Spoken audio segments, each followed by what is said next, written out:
Thanks, Tom. Yeah, I love these types of races. They're fascinating. These horses, they've shown a certain amount on track, but surely the best is yet to come. And with this race throwing up the likes of Gronkowski, who went on to finish second in the Belmont Stakes, when switched to Chad Brown, and Blue Trail, who bolted up at the Carnival just a month or so ago, you can get a really good one turning up here. Well, you would expect to for a good pot, and the market very much settling on Lieber Power. He'd need to have shown plenty at home, but the form standard on offer is a fairly high one, even for this type of race. I'm fascinated to see how he gets on, especially Brave Emperor as well, who's looking to win back-to-back races, having won the Prix de la Californie over at Cannes-sur-Mer. Here's John Blance for the feature. Back and away they go. Very slowly away was Coco Jack. Tenjin was also slowly away in the Road to the Kentucky Derby Condition Stakes over a mile. Early stages, Brave Emperor in the first Midland Park Racing colours goes on.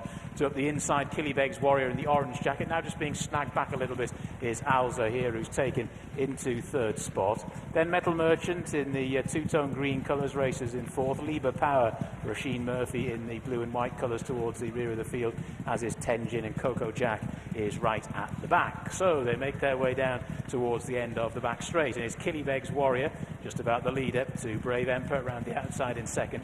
Followed then in third by Metal Merchant. Bit of money for this one prior to the off. Alza here is racing in fourth, the white colours. Then Lieber Power, followed then by Tenjin, and still at the rear of the field is Coco Jack as they pack up inside the final four. Killybegs Warrior out in front in the hands of William Buick from stall one, the leader, to Brave Emperor, who's been on the shoulder throughout in second. Then up the inside in third is Metal Merchant, followed by Alza here, the white jacket on the outer. Lieber Power looking to sneak round the inside. Then Tenjin, last but one. Coco Jack is right at the rear of the field. They've swung for home now, just over 2.5 furlongs left to go. Killybegs Warrior now just exercising Buick's arms. Brave Emperor is drawn alongside, but is also being asked a question. Down the centre of the track, Alza here is getting going. Then Metal Merchant as the sprint is kicked in. Furlong and a half to go. Brave Emperor's hit the front, just about the leader. The Killybegs Warrior is trying to battle back. Then Alza here on the scene from the back. Tenjin is staying on really well for Dara Keenan. Inside the closing stages they go. Alza here, Tenjin, these two battling back is Brave Emperor, racing up towards the line. It's going to be very tight just on the far side. Brave Emperor, I think, battled back to Alza here, and then Tenjin. They were the 1, 2, 3. Looks like Killybegs Warrior might have got fourth. Brave by name, brave by nature. He's just stuck his neck down, Brave Emperor. Well done. Really, really nice performance. Alza here and Tenjin have run crackers in behind. The rest of them have laid foundations for an interesting season going forward. But the race-fit Brave Emperor, who took the listed Prix de la Californie over at Cannes-sur-Mer at listed level, as we say, and if you watch that race, the wheels just were spinning a little bit when he was at the top of the straight when asked to challenge by Luke Morris. And that determination has once again been seen today, and he was perfectly placed by Luke. Just when the pace started to increase, that he was in exactly the right spot, while others, the likes of Lieber Power, hasn't been able to get to grips with this. Maybe this was too much, too soon for him, and maybe we'll see better from him going forward. He hasn't run to market expectation by any means. Tenjin's run a blinder. He was race fit, having run at listed level last time, and at one point it looked like he was going to come over the top of all of them. Alza here has run a fine race and looked like he was coming to win as well. So it's a particularly brave effort, forgive the use of brave, but he's perfectly named, Tom. You try and get past him, you can't. It seems that way, Anthony, I have to say, and after some dramatic denouements all day at Cheltenham, we had one in our feature race here at Kempton. What a thriller that was. To the 7 o'clock, and Brave Emperor just about hangs on. Didn't look likely, as all comers, including Alza here and Tenjin, came to him, but George, Brave Emperor wins again.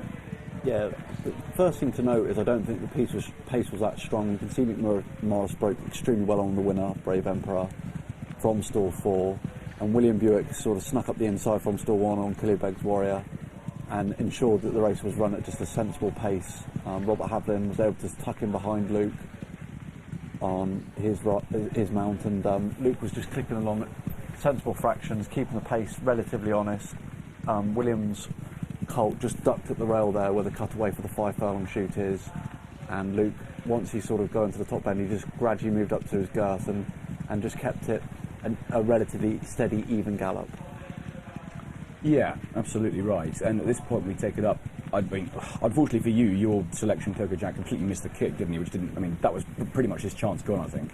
Yeah, it made it very difficult. He was a little bit keen in behind. I thought he was going to be run at more even pace, and he was unsuited by the setup, so line through that.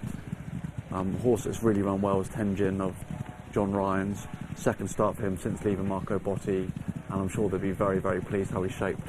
Yeah, he's had to come from some way back there. I did think at one stage he would go through with his effort and get on top, but I think they've just bumped into one who's really got that iron will to win in Brave Emperor, because he's off the bridle earlier than some of his rivals, but he keeps finding. Yeah, he was very, very straightforward. You can see Luke Morris went round the top bend with his stick in his right hand, prepared that he might lean right, but I think the blinkers had a very positive effect on him, and he's running a bit more straight now, and he's concentrating well, and when he got challenged, he really dug in and wanted it. I think he was beautifully positioned as the race unfolded, with a sort of slack pace early doors, and congratulations to Connections, because they've got an exciting colt on their gelding on their hand. Sorry, I'm being silly. No, they do, and I tell you what, I think the form was pretty strong of this race as well, because Alza here came into this having won his last two, and he was bang there, wasn't he, towards the end. But Brave Emperor, I think maybe just a little bit progressive, too progressive perhaps for him. Liber Power, disappointing, I thought.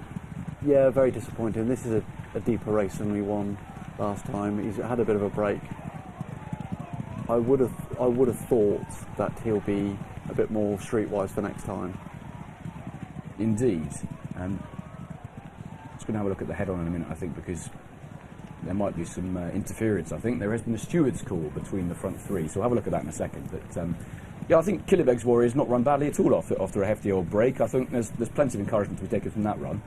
Yeah, very encouraging. Was beautifully ridden from the front end and the sort of a straight early gallop and picked up through the gears.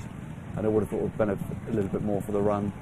But the head-on will be revealing. It will be. Let's have a look now. At this point, Brave Emperor in the light blue silks. Alza here on the right, and then Tenjin on the far right in the white. Brave Emperor at this point straight as die, and Alza here just drifting out to the near side. Nothing really of note at the moment, is there, George? No. Luke switches stick back through to his right hand, and everything's pretty sensible at the moment.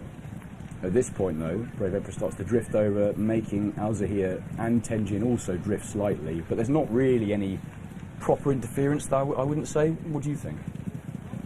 Well, the second's been carried off a true line, and that will be Robert Havlin's argument, that if he hadn't have been, would it have made a head's difference, and I would have thought he's going to be pretty bullish.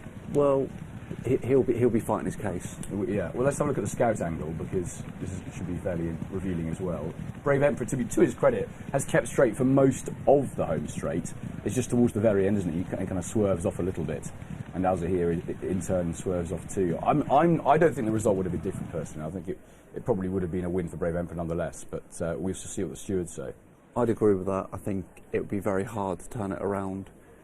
If it had been a nose, maybe a little bit, it would have been a bit more of a different outcome possibly, but I would have thought with the winning distance as it is, I very much doubt they'll change it. And I do think Alza here had, a couple of furlongs almost to go by, and he didn't. And I don't think necessarily that interference at the end was the difference. Yeah, for sure. I think Alza here was slightly inconvenienced the way the race set up. He's very progressive gelding, but if he learns to relax and get himself into a better rhythm early doors, he will be seen to better effect.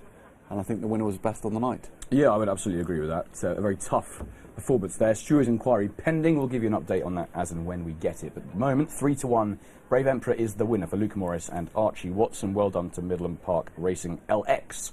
Second was Alza here, 9-2 at the moment. It was a head separating the front two as it stands. And the winning time for that feature race on the car, that was 1:39.76. That was 2.86 seconds above standard.